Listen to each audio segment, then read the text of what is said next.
बोल श्री सत्यनारायण भगवान की जय। जो कोई भी भगवान सत्यनारायण की कहानी को पूरा सुनेगा उसकी हर मनोकामनाएं पूरी होगी। पहला अध्याय।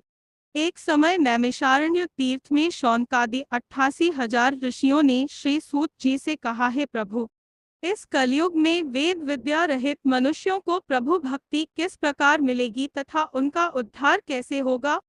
हे मुनि श्रेष्ठ, कोई ऐसा तप कहिए जिससे थोड़े समय में पुण्य प्राप्त होवे तथा मनवांछित फल मिले। ऐसी कथा सुनने की हमारी इच्छा है। सर्वशास्त्र ज्ञाता श्री सूत जी बोले, हे वैष्णवों में पूज्य, आप सबने प्राणियों के हित की बात पूछी है। अब मैं उस श्रेष्ठ व्रत को आप लोगों से कहूंगा जिस व्रत को नारद जी ने लक्ष्मी नारायण भगवान से पूछा था और लक्ष्मीपति ने मुनिश्रेष्ठ नारद जी से कहा था। सो ध्यान से सुनो। एक समय योगीराज नारद जी दूसरों के हित की इच्छा से अनेक लोकों में घूमते हुए मृत्युलोक में आ पहुँचे। यहाँ अनेक योनियों में जन्मे हुए प्रायः सभी मनुष्यों को अपने कर्मों के अनुसार अनेकों दुखों से पीड़ित देखकर सोचा, किस यत्न के करने से निश्चय ही प्राणियों के दुखों का नाश हो सकेगा। ऐसा मन में सोचकर विष्णुलोक को गए।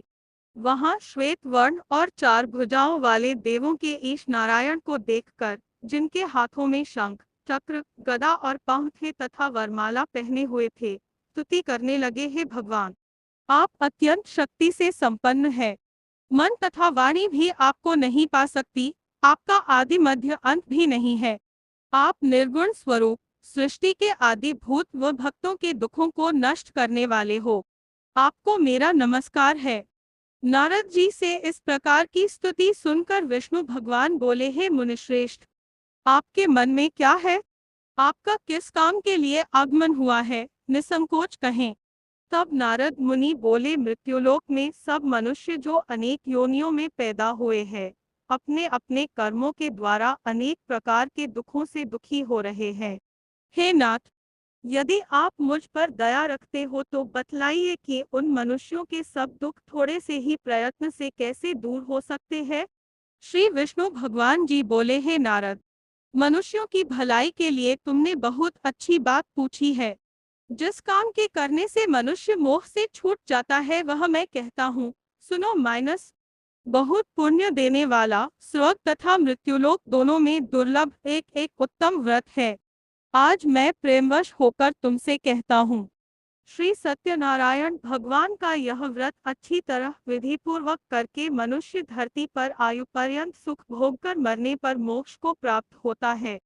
श्री भगवान के वचन सुनकर नारद मुनि बोले, हे भगवन, उस व्रत का फल क्या है, क्या विधान है और किसने यह व्रत किया है और किस दिन यह व्रत करना चाहिए?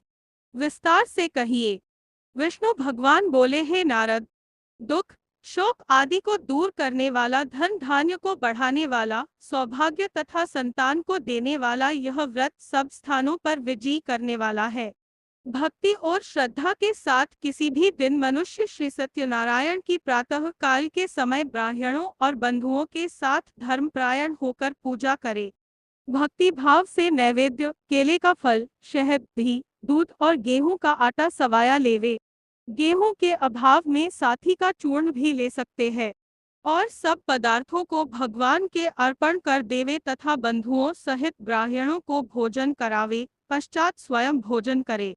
रात्रि में नृत्य, गीत आदि का आयोजन कर सत्यनारायण भगवान का स्मरण करते हुए समय व्यतीत करे। इस तरह व्रत करने पर मनुष्यों की इच्छा निश्चय पूरी होती है। विशेष रूप से कली काल में भूमि पर यही मोक्ष का सरल उपाय है। श्री सत्यनारायण भगवान की जय। श्री सत्यनारायण व्रत कथा का प्रथम अध्याय संपूर्ण।